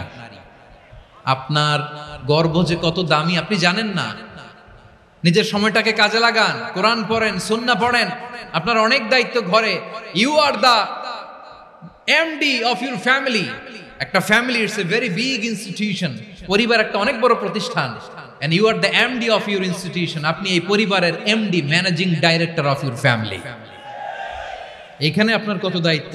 আপনি ছেলে মেয়েদেরকে তারবিয়া করবেন, আপনি আপনার স্বামীর জন্য ঘরটারে জান্নাতের নীর বানাবেন, আপনার জন্য জান্নাতের ডুপ্লেক্স বাড়ি ওইখানে তৈরি করে রাখবে কে? আপনি যে কত দামি আপনি জানেন না। নারীদেরকে আল্লাহ বানিয়েছেন উচ্চতর করে, নিম্নতর নয়। নারীদেরকে ছোট্ট জিনিস দিলে এটার বড় করে দেয়। নারীদেরকে ভ্রূণ দিলে, শুক্রাণু দিলে নারী এটারে বাচ্চা হিসেবে উপহার দেয়, ঠিক কিনা? বিয়ের মাধ্যমে স্বামী যখন তার শুক্রাণু তার স্ত্রীকে উপহার দেয়, স্ত্রী রিটার্নে কি উপহার দেয়? ফুল ফর্ম বেবি, মানব সন্তান। দেখছেন, আপনি দিলেন একটুকুনি, দিছে বিশাল। আপনি যদি নারীকে বাজার এনে দেন, নারী এটাকে সুস্বাদু খাবারে রূপান্তর করে দেয়। আপনি তাকে একটা মুচকি হাসি দিয়ে দেন, সে তার কলিজা দিয়ে দেয়। কিন্তু যদি আপনি তার মনে কষ্ট দেন, সে আপনার জীবনকে জাহান্নাম বানায়া দেয়। নারীর মন বুঝতে পারলে নেয়ামত, বুঝতে না পারলে কিয়ামত। আমার প্রিয় বোনেরা, আপনি যে কত দামি আপনি জানেন না। অনেক দামি আপনি। আপনাদেরকে যেন ভোগের সস্তা পণ্য বানাতে না পারে, আপনাদেরকে সচেতন থাকতে হবে। তাহলে কেন আল্লাহ তাআলা এই ফাহশা, অশ্লীলতাকে হারাম করলেন? 1 নাম্বার, এতে হিউম্যান ডিগনিটি কমে। 2 নাম্বার, এতে মানুষের অধিকার নষ্ট হয়। আপনি বিয়ে করেছেন, এরে পরকিয়া করেন, ওর সাথে এরকম আছে না নাই? স্ত্রীর অধিকার নষ্ট করেছেন। আপনি বিবাহ সম্পর্কে আবদ্ধ হয়েছেন তার সাথে, আপনি পরকিয়া করেন ওই ছেলের সাথে, আপনি আপনার হাজবেন্ডের সাথে বিট্রে করেছেন। এজন্য আল্লাহ অশ্লীলতাকে হারাম করেছেন। অশ্লীলতাকে হারাম করার আরেকটা কারণ হচ্ছে আল্লাহ তাআলা এই হিউম্যান জেনারেশনকে এটাকে প্রিজার্ভ করতে চায়। হিফজুন নাসল, এটা মাকাসিদুশ শরিয়ার অনেক গুরুত্বপূর্ণ একটা মাকাসিদ, অনেক গুরুত্বপূর্ণ। আপনার নাসল, আপনার জেনারেশনকে সংরক্ষণ করা। এই যে আসতেছে ফেব্রুয়ারি, কত ফেব্রুয়ারি জানো? এটা কি বিশ্ব ভালোবাসা দিবস? হ্যাঁ, কি দিবস? এই বিশ্ব ভালোবাসা দিবসের সাথে মুসলমানদের কোনো সম্পর্ক নাই। আমার প্রিয় ভাইরা, এই যে আপনি অবৈধ সম্পর্কে জড়ালেন, কেন আল্লাহ অশ্লীলতাকে হারাম করেছে দেখেন। বলতেছিলাম যে এটা আপনার নাসল, আপনার জেনারেশন, আপনার লিনিয়েজ, আপনার বংশকে প্রিজার্ভ করা। কে কার বাবা, কে কার মা, বাবা মা জানা, প্রজন্মকে প্রিজার্ভ করা, এটা ইসলাম ওয়াজিব করে দিয়েছে। এই যে অবৈধ সম্পর্কের কারণে, বিশ্ব বেহায়া দিবসের কারণে, এগুলোর আউটকাম, আউটপুট হিসেবে মাঝে মাঝে এই ঢাকা মেডিকেলের ডাস্টবিনে নবজাতকের বাচ্চার কান্নার আওয়াজ শুনতে পাওয়া যায়। চট্টগ্রাম মেডিকেলের ডাস্টবিনে নবজাতকের কান্না শুনতে পাওয়া যায়। বীর চট্টলার মুসলমানেরা বুঝতে পারলে আওয়াজ করে বলেন, এই যে চট্টগ্রাম মেডিকেলে যে নবজাতকটা পাওয়া গেল, ওর বাবাকে আমাকে বলেন, ওর মাকে, ও কোন ফ্যামিলির সন্তান কেউ জানে? আপনি হিউম্যান ডিগনিটিকে অপমান করেছেন না? আপনি তার ভবিষ্যৎকে অন্ধকার করেছেন না? আপনি তার লিনিয়েজকে প্রশ্নবিদ্ধ করে দিয়েছেন না? এই জন্য আল্লাহ তাআলা অশ্লীলতাকে আমাদের জন্য হারাম করে দিয়েছেন। পড়েন সুবহানাল্লাহ। এই জন্য রাব্বুল আলামিন বলেন, কুল ইন্নামা حرم ربي الفواحش ما ظهر منها وما بطن। প্রকাশ্য প্রকাশ্য সব অশ্লীলতাকে হারাম ঘোষণা করে দিয়েছে কে? আবার দুনিয়ার বুকে যারা অশ্লীলতার প্রসার করে তাদের জন্য শাস্তি মজুদ রেখেছে কে? রব্বুল আলামিন বলেন ইন্নাল্লাযীনা ইউহিব্বুনা আন তাশিআল ফাহিশাতু ফিল্লাযীনা আমানু লাহুম আযাবুন আলীমুন ফিদ দুনিয়া ওয়াল আখিরাতি ওয়াল্লাহু ইয়ালামু ওয়া আনতুম লা তা'লামুন। নিশ্চয়ই যারা বিশ্বাসীদের মাঝে অশ্লীলতার প্রচার প্রসার করতে চায় তাদের জন্য আমি মর্মন্তুদ শাস্তি প্রস্তুত করে রেখেছি, দুনিয়াতেও রেখেছি, আখিরাতেও রেখেছি। ঘোষণাটা কার? যারা এই নাটকের নামে, সিনেমার নামে, রূপালী জগতের নামে, মুভির নামে, ওটিটি প্ল্যাটফর্মের নামে আমার সমাজে অশ্লীলতা ছড়াতে চায় তাদের জন্য কঠিন মর্মন্তুদ শাস্তি মজুদ রেখে দিয়েছে কে? ও আমার বোনেরা, এখনো আপনি জাগবেন না? এখনো আপনার চিন্তার দুয়ারে এখনো নাড়া পড়ে নাই? ওরা আপনাকে উলঙ্গ বানাতে চায়, ওরা আপনাকে আইটেম গার্ল বানাতে চায়। এজন্য ইসলাম অশ্লীলতাকে হারাম করেছে। হারাম। ইসলাম বলেছে যোজন যোজন দূরে থাকো, ওরা বলে না কাছে আসো, কাছে আসার গল্প, ক্লোজ আপ ওয়ান, কাছে আসার গল্প আছে না নাই? তাহলে অশ্লীলতার সাথে আমাদের কোনো সম্পর্ক? সবাই বলতে পারেননি, আওয়াজ করে বলুন, অশ্লীলতার সাথে আমাদের কোনো সম্পর্ক? আমরা এই সমস্ত ক্লোজ আপ ওয়ান, কাছে আসার গল্পের প্রোগ্রামে যাব? আমরা কোন ধরনের অশ্লীল কন্টেন্ট সোশ্যাল মিডিয়ায়, টিভিতে দেখব? কি যুগ যে আমরা কাটাচ্ছি আপনি কল্পনা করতে পারবেন না। রব্বুল আলামিন বলেন ওয়ায়ানহা আনিল ফাহশাই ওয়াল মুনকারি ওয়াল বাগি। তিনটা জিনিসকে আমি নিষিদ্ধ করলাম। এক নাম্বার হলো ফাহশা, অশ্লীলতা। দুই নম্বরে হলো মুনকার, সমস্ত মন্দ কাজ। মুনকার মানে হচ্ছে যত মন্দ কাজ, খারাপ কাজ, বাজে কাজ, এটার বলে মুনকার। এটার কি বলে? আপনারা পড়ছেন না তা'মুরুনা বিল মা'রুফি ওয়া তানহাউনা আনিল মুনকার। সৎ কাজের আদেশ, অসৎ কাজের নিষেধ। মুনকার, মুনকার হচ্ছে মানুষের স্বাভাবিক বিবেকবোধ যেটাকে খারাপ বলে, ওইটাই মুনকার।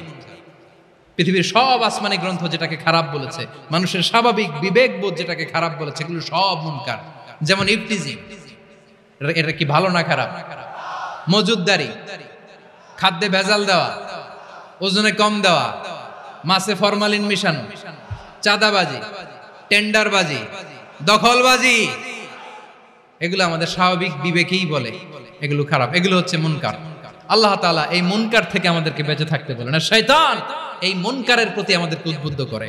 আল্লাহ তাআলা বললেন ইয়া আইয়ুহাল্লাযীনা আমানু লা তাত্তাবিউ খুতুওয়াতিশ শাইতান ওয়া মান ইয়াত্তাবি' খুতুওয়াতিশ শাইতানি ফাইন্নাহু ইয়া'মুরু বিল ফাহশাই ওয়াল মুনকার।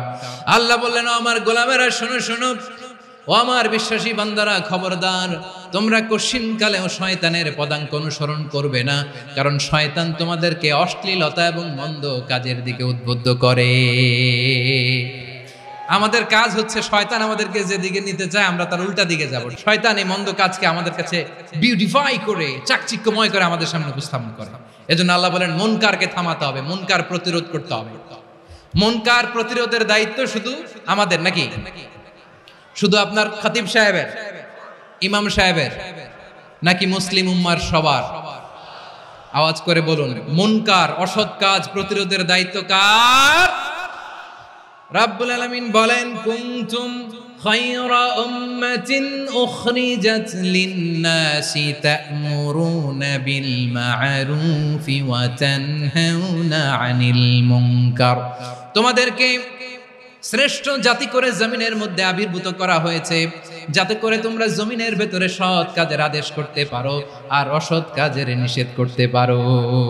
উম্মাহ, কুনতুম খায়রা, তাহলে গোটা উম্মার দায়িত্ব, এটা বুঝতে পারছেন তো? আচ্ছা, আরো নিচে আসেন। এরপরে আল্লাহ বললেন শুধু উম্মাহ না, এই জমিনের রাজত্ব আমি যাদের হাতে দেই, এই জমিনের মালিক আমি যাদেরকে বানিয়ে দেই, যাদেরকে আমি সরকারের দায়িত্ব দেই, তাদেরকেও মুনকার প্রতিরোধের দায়িত্ব দিয়েছে কে? আল্লাহ বলেন যারা ক্ষমতার মসনদে বসেছে তাদেরকে 4 দফা কর্মসূচি আমি আল্লাহ দিলাম। আওয়াজ করে বলেন কয় দফা? আল্লাহ বলেন আল্লাযীনা ইম্মাক্কান্নাহুম ফিল আরদি আকামুস সালাতা ওয়া আতাউয যাকাতা ওয়া আমারু বিল মা'রুফি ওয়া নাহাউ আনিল মুনকার ওয়ালিল্লাহি আকিবাতুল উমুর। যারা এই জমিনের উত্তরাধিকার হয়েছে তারা 4 দফা কর্মসূচি নিয়ে সামনে আগাবা। সালাত কায়েম করবা, যাকাত আদায় করবা, সৎ কাজের আদেশ দিবা, অসৎ কাজ থেকে মুনকার প্রতিরোধ করবা। আদেশটা কার? আমার প্রিয় চট্টলার ভাইরা, পুরো উম্মার দায়িত্ব মুনকার প্রতিরোধ করা, সরকার প্রধানের দায়িত্ব মুনকার প্রতিরোধ করা। এরপর আল্লাহ বলেন প্রতিটা ফ্যামিলির যিনি প্রধান সিইও বাবা, প্রত্যেক বাবারও দায়িত্ব এই মুনকার প্রতিরোধ করা। আওয়াজ করে বলেন ঠিক কি না? যেমনটি সাইয়েদনা লোকমান আলাইহিস সালাম ওনার কলিজার টুকরা সন্তানকে আদেশ করেছেন, ইয়া বুনাইয়া আকিমিস সালাতা ওয়া'মুর বিল মা'রুফি ওয়ানহা আনিল মুনকার। পড়েন সুবহানাল্লাহ। বাবা ছেলেকে সবক দিচ্ছে, লোকমান আলাইহিস সালাম ছেলেকে বলতেছে, ওরে আমার কলিজার টুকরা সন্তান, ওরে আমার বাছা, নামাজ কায়েম করবা, সৎ কাজের আদেশ দিবা, আর মুনকার প্রতিরোধ করবা, অসৎ কাজ সমাজ থেকে খারাপ কাজকে ঝেঁটে বিদায় করে দিবা। তাহলে দেখেন আমি স্টেপ বাই স্টেপ নামলাম। পুরা উম্মার দায়িত্ব, জমিনের উত্তরাধিকারী আল্লাহ যাদেরকে বানিয়েছেন সরকার, তাদের দায়িত্ব, প্রতিটি ফ্যামিলির প্রধানের দায়িত্ব। এরপরে বিশ্বনবী বলেন সচেতন প্রতিটি মুসলিমের দায়িত্ব সমাজ থেকে মুনকারকে উৎখাত করা। বিশ্বনবী বলেছেন, মান রাআ মিনকুম মুনকারান ফালিয়ুগাইয়িরহু বিয়াদিহি فإن لم يستطع فبلسانه وإن لم يستطع فبقلبه وذلك أضعف الإيمان। সমাজে যে মুনকার দেখবে, খারাপ কাজ দেখবে, সেজন্য হাত দিয়ে সেটাকে থামায়।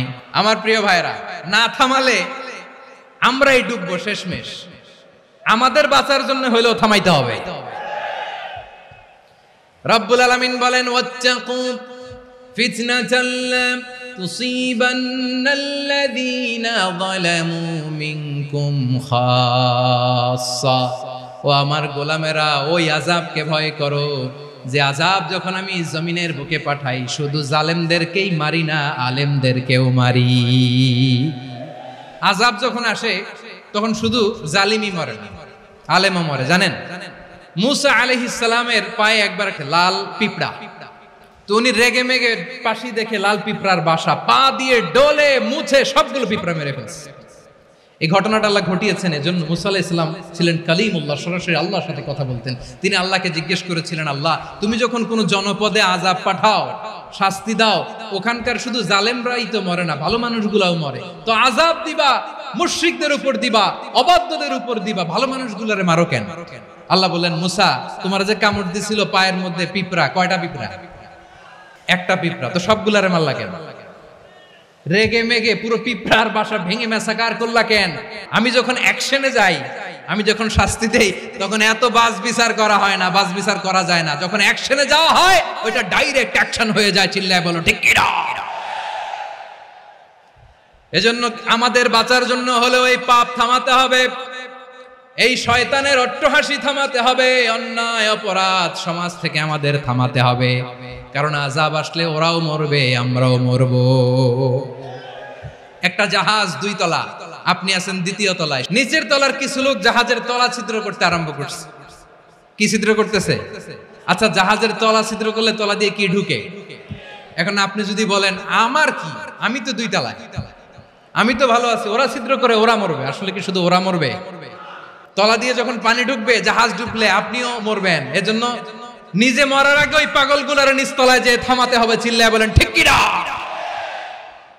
এজন্য আল্লাহ বললেন মুনকার প্রতিরোধের দায়িত্ব সমাজের টপ টু বটম সবার। এজন্য মুনকার প্রতিরোধ করার দরকার আছে না নাই? সমাজে এই যে ইফটিজিং হয়, আপনার বোনের বয়সী একটা মেয়েকে কিছু বখাটে টিটকারি করে, এই বলে সেই বলে, নোংরা কথা বলে, রাস্তায় দেখেও আপনি পাশ দিয়ে না দেখার মতো চলে যান কেন? আপনি দাঁড়ান না কেন? আপনি দাঁড়ালেই তো থেমে যাবে, কারণ সত্যের যে শক্তি তার সামনে মিথ্যা মুখ থুবড়ে পড়ে। আপনার সামনে ও কিছুই না, নাথিং। আপনি দাঁড়ান, ওকে প্রশ্ন করেন যে আমার বোনকে তুমি ডিস্টার্ব করো কেন? আপনাকে দেখে আরো 5 জন দাঁড়াবে। 5 জনকে দেখে আরো 10 জন দাঁড়াবে।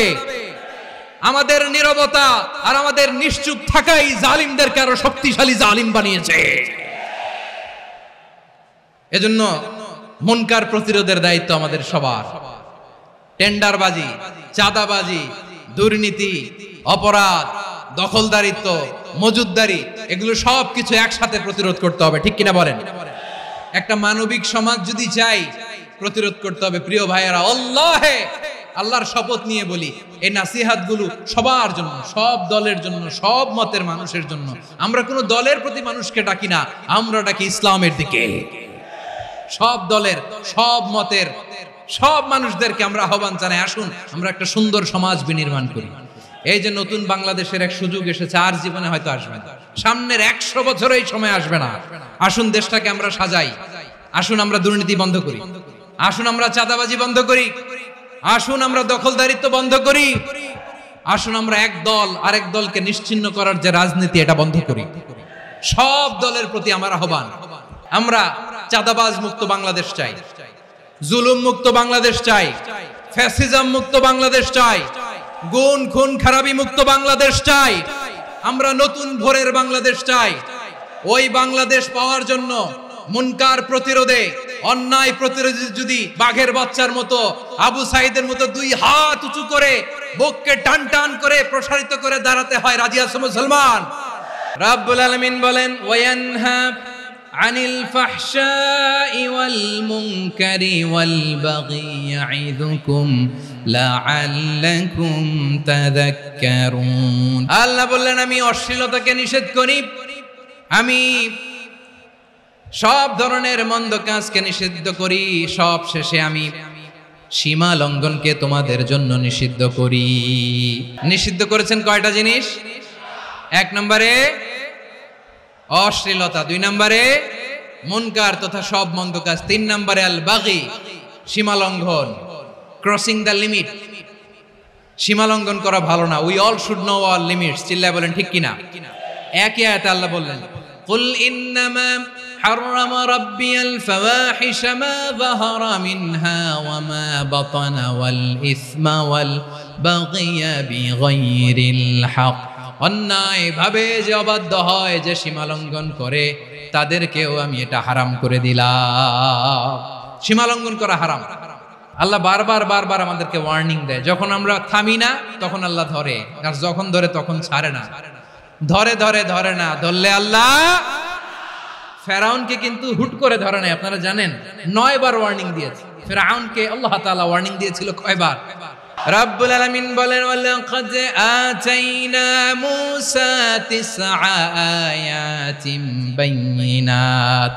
9টা মুআজিজা দেখিয়েছি, 1 2 3 বারবার এইভাবে রিমাইন্ডার, ওইভাবে রিমাইন্ডার, এইভাবে নসিহাত, ওইভাবে দাওয়া। ফাকুলা লাহু কাওলান লাইয়িনা, নরম করে বলো, সফট করে বলো, যত ওয়ে হতে পারে দাওয়া মেথডোলজি। মুসা আলাইহিস সালামের সব অ্যাপ্লাই শেষ।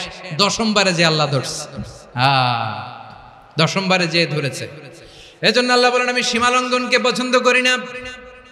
কোরআনের অন্য আয়াতে বাগীকে বলা হয়েছে আল ইতিদা। সীমা লঙ্ঘন যারা করে তাদেরকে আল্লাহ বলেছেন মুতাদিন। ওয়াকাতিলু ফি সাবিলিল্লাহিল্লাযীনা ইউকাতিলুনাকুম ওয়ালা তা'তাদু ইন্নাল্লাহা লা ইউহিব্বুল মুতাদিন। আমি সীমা লঙ্ঘনকারীদেরকে কোশ্চিনকালেও পছন্দ করি না। আমরা যেন সীমা লঙ্ঘন না করি, রাজি আছেন তো? যে কোনো ক্ষেত্রে ইবাদতে যেন সীমা লঙ্ঘন না করি। অনেকে আমরা ইবাদতে সীমা লঙ্ঘন করে ফেলি। বিশ্বনবী সাল্লাল্লাহু আলাইহি ওয়াসাল্লাম যেটা শিখিয়েছেন, এর বাইরে যে অতিরিক্ত বুজুর্গ হতে চায়, এরকম আছে না নাই? কোন ক্ষেত্রেই সীমা লঙ্ঘন করা যাবে, এমনকি যুদ্ধ ক্ষেত্রেও না। বিশ্বনবী সাল্লাল্লাহু আলাইহি ওয়াসাল্লাম বলেন, খবরদার যুদ্ধ ক্ষেত্রেও সীমা লঙ্ঘন করো না। কি সুন্দর ইসলাম আমরা পেয়েছি। বিশ্বনবী বলেন, খবরদার যুদ্ধের ময়দানে কোনো নারীর গায়ে হাত তোলো না, কোনো শিশুর গায়ে হাত তোলো না, কোনো গবাদি পশু হত্যা করো না, কোনো শস্য ক্ষেত্র ধ্বংস করো না, ইবাদতরত অন্য ধর্মের কোনো সন্ন্যাসীর গায়ে হাত তুলো না। বলেন সুবহানাল্লাহ। তাহলে আমরা সীমা লঙ্ঘন করতে পারবো? প্রিয় ভাইরা, একটা সুখী, সমৃদ্ধ, শান্তির সমাজ, মানবিক সমাজ যদি আমরা গঠন করতে চাই, আমাদের আল্লাহর দেয়া কয়টা আদেশ মানতে হবে বলেন দেখি? আর বেঁচে থাকতে হবে কয়টা জিনিস থেকে? আল্লাহর আদেশ কি? 1 নাম্বার আদাল, ন্যায়পরায়ণতা। আমরা সুবিচার, সুশাসন, ন্যায় বিচার চাই কি চাই না? 2 নম্বরে কি ছিল? মাশাআল্লাহ, আমরা যেন সবার প্রতি দয়া পরবশ হই, ইহসান করি। 3 নম্বরে কি ছিল? নিকটাত্মীয়দের দান করা, তাদের অধিকার প্রাপ্য বুঝিয়ে দেওয়া। পাশাপাশি 3টা জিনিস থেকে আল্লাহ বারণ করেছেন, নিষেধ করেছেন। তার প্রথমটা ফাহশা, অশ্লীলতা। অশ্লীলতার সাথে আমাদের কোনো সম্পর্ক। 2 নম্বর নিষেধাজ্ঞা কি ছিল? আল মুনকার, সমাজের যত মন্দ কাজ এগুলোকে আমরা প্রতিরোধ করব। রাজি আছেন তো সবাই? 3 নম্বরে আল বাগি, সীমালঙ্ঘন। কোন মুসলিম সীমালঙ্ঘন করে না। রাব্বুল আলামিন শেষে বললেন ইয়াইদুকুম লাআল্লাকুম তাযাক্কারুন, আল্লাহ তোমাদেরকে উপদেশ দেন যাতে তোমরা শিক্ষা গ্রহণ করো। আমরা উপদেশ দেব, আমরা জোর করে কাউরে কিছু মানাতে চাই না। লা ইকরাহা ফিদ্দিন ওয়া যাক্কির ফাইন্না যিকরা তানফাউল মুমিনিন, উপদেশ দিলে এটা মুমিনদের কাজে দেয়।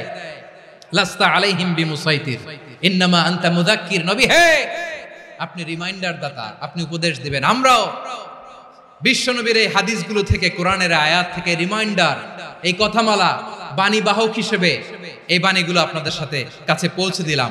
আমরা আল্লাহ তাআলার কাছে প্রার্থনা করি, আল্লাহ আমরা যেন আদল দিয়ে আমাদের সমাজকে গঠন করতে পারি।